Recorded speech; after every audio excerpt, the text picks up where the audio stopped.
है कि हमारी सरकार बने, जिस वजह से ये यहाँ पर खड़े हुए हैं। हालांकि अगर बात करें कि हरियाणा में कांग्रेस की क्यों हार हुई है, अगर जो रुझान है अगर नतीजों में तब्दील होते हैं तो हरियाणा में जाट वर्सेस गैर जाट का मुकाबला देखने को मिला है। चलिए, अभी सारी अटकलों को खारिज करते हुए, सारे एग्जिट पोल को खारिज करते हुए भारतीय जनता पार्टी ने वहां पर परचम लहरा दिया है। लेकिन इसके उलट जम्मू कश्मीर की बात करें तो जैसी उम्मीद भारतीय जनता पार्टी को जम्मू से थी, उस हिसाब से उसको वहां पर उतना फायदा मिलता नहीं दिखाई दे रहा। ज़्यादा विश्लेषण के साथ हमारे साथ मौजूद हैं हमारे सहयोगी अंकित तिवारी। अंकित, जम्मू कश्मीर के result clean majority national conference और कांग्रेस को सरकार बनाते वहां पर दिख रहे हैं। चीफ मिनिस्टर का भी अनाउंस कर दिया है फारूक अब्दुल्ला की तरफ से। एनसी की तरफ से कौन होंगे, कांग्रेस से पूछा गया, नहीं पूछा गया, अंदर खाने क्या चल रहा है, और जम्मू कश्मीर के रिजल्ट पर क्या अपडेट? बिल्कुल भूपेश, जम्मू कश्मीर में कह सकते हैं कि जो आंकड़े आए थे एग्जिट पोल के, कहीं ना कहीं उससे मिलता जुलता ये परिणाम है जो साफ तौर पर टीवी स्क्रीन पर दर्शक देख पा रहे होंगे। लगातार उससे मिलते जुलते ही आंकड़े हैं जो एग्जिट पोल में दर्शाए गए थे। अब सबसे बड़ा समीकरण जो वहाँ पर रहा, एआईपी का बहुत बड़ा हाथ माना जा रहा था, किंग मेकर की भूमिका निभाएगी राशिद इंजीनियर की पार्टी, उसका बहुत ज़्यादा यहाँ पर असर देखने को नहीं मिला। कई सारे चेहरे, सज्जाद लोन की हम बात करें, गुलाम नबी आज़ाद की बात करें, तो ये ऐसे चेहरे थे जिनका माना जा रहा था कि बहुत ज़्यादा असर इनका दिखाई देगा इस चुनाव में। लेकिन अगर हम कश्मीर घाटी की बात करें तो कश्मीर घाटी में बड़ा कह सकते हैं कि वोट बैंक माना जाता था एआईपी का, यानी कि अवामी इत्तेहाद पार्टी का, जो कि राशिद इंजीनियर की पार्टी है। उसने जमात इस्लामी से वहां पर गठबंधन किया था। 35 सीटों पर तकरीबन इनके उम्मीदवार चुनाव लड़ रहे थे, 9 सीटों पर समर्थन जमात इस्लाम पार्टी को उन्होंने दिया था।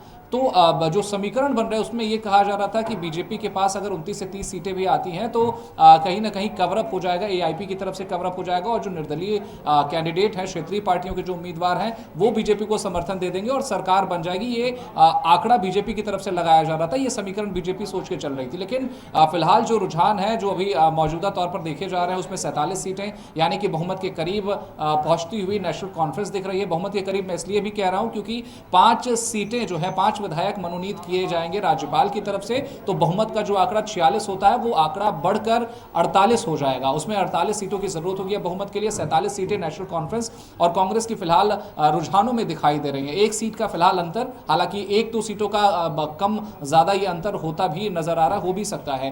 जो समीकरण बना के नेशनल कॉन्फ्रेंस और कांग्रेस चल रही थी, कहीं ना कहीं उनका समीकरण वहां पर पूरी तरह से हिट साबित हुआ। पीडीपी को देखा जाए तो पीडीपी की पूरी तरह से वहां पर सीटें चली गई, उनका जो क्षेत्र था वहां पर पूरी तरह से पीडीपी, महबूबा मुफ्ती की बेटी इल्तिजा मुफ्ती वहां से चुनाव हार गई। उन्होंने पहले ही स्वीकार कर लिया कि वो चुनाव हार चुके हैं। तो पीडीपी को बहुत बड़ा लॉस हुआ है। और अगर हम वोटिंग परसेंटेज की बात करें तो बीजेपी को बढ़त मिली है, भले ही सीटें बीजेपी कम है, लेकिन 39.94% तकरीबन वोट बीजेपी को मिले हैं और 39.23 यानी कि 3-1% जो वोट परसेंटेज है वो मिला है नेशनल कॉन्फ्रेंस। आता हूं अंकित आपके पास। श्वेता, समझना चाहेंगे आपसे, भारतीय जनता पार्टी के दफ्तर पर आप मौजूद हैं। बीजेपी को उम्मीद थी कि इतना अच्छा हो जाएगा, क्योंकि एग्जिट पोल में बीजेपी लड़खड़ा रही थी, बहुत पीछे जा रही थी। हालांकि बीजेपी के नेता ज़रूर कह रहे थे कि एग्जिट पोल पर भरोसा नहीं है। फिलहाल वहां पर किन नेताओं से आपकी बातचीत हुई है, और ईवीएम पर ठीकरा फोड़ने का सिलसिला भी शुरू हो गया है कांग्रेस की तरफ से, तमाम और पॉलिटिकल पार्टीज की तरफ से? बिल्कुल बीजेपी के कुछ वरिष्ठ नेताओं ने ऑफ द कैमरा बताया कि अब जो है कांग्रेस जो है ठीकरा जो है वो ईवीएम पे ही फोड़ेगी, कि ईवीएम की वजह से बीजेपी जो है हरियाणा में जीत रही है। और रही बात एग्जिट पोल के नतीजों को, तो पहले जो है बीजेपी इस बात को लेकर आश्वस्त नहीं थी कि हरियाणा में वो लोग चुनाव जीत रहे हैं, क्योंकि तमाम जो एग्जिट पोल के नतीजे थे वो कहीं ना कहीं कांग्रेस की जीत बता रहे थे। और सुबह जब बीजेपी मुख्यालय जब मैं यहाँ पर पहुँची थी तो ये पूरा खाली था और यहाँ पर कोई नज़र नहीं आ रहा था सिवाय कि कुछ मीडिया पर्सन के अलावा।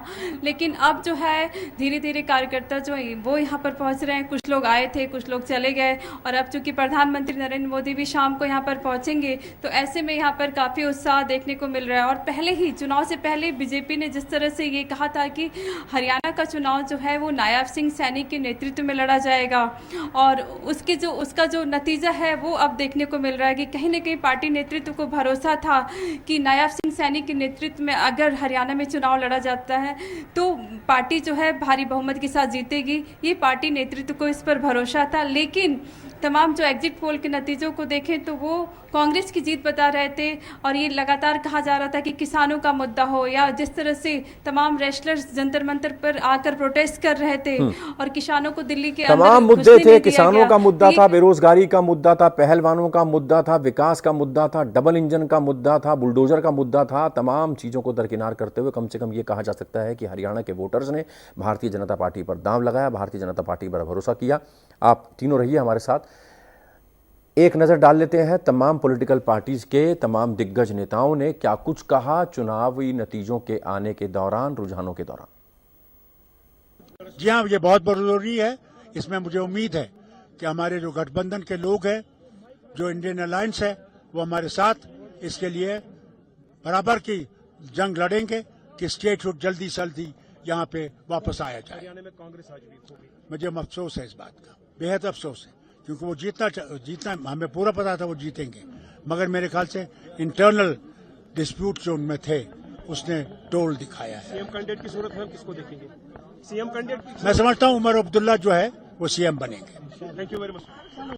भाजपा की झोली में लोगों ने डाली है। सबसे पहले मैं रामनगर के सारे लोगों का दिल की गहराइयों से धन्यवाद करना चाहूँगा, विशेष करके हमारे जो बुजुर्ग हैं, माता बहनें हैं या युवा हैं, उन्होंने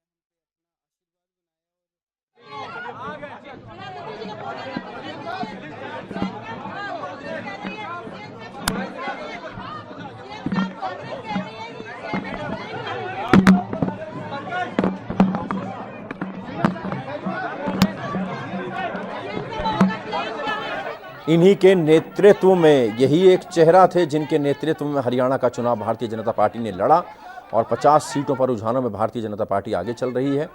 यही नतीजे, यही रुझान अगर नतीजों में तब्दील होते हैं तो मुख्यमंत्री का चेहरा आपके सामने।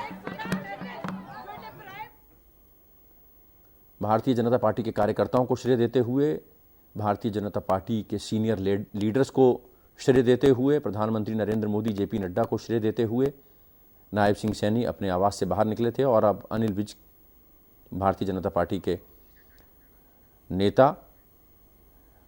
अब आपको सीधा लिए चलते हैं कश्मीर, जहां पर पीडीपी प्रमुख महबूबा मुफ्ती ने क्या कुछ कहा पीडीपी की परफॉर्मेंस पर और जम्मू कश्मीर के रुझानों नतीजों पर।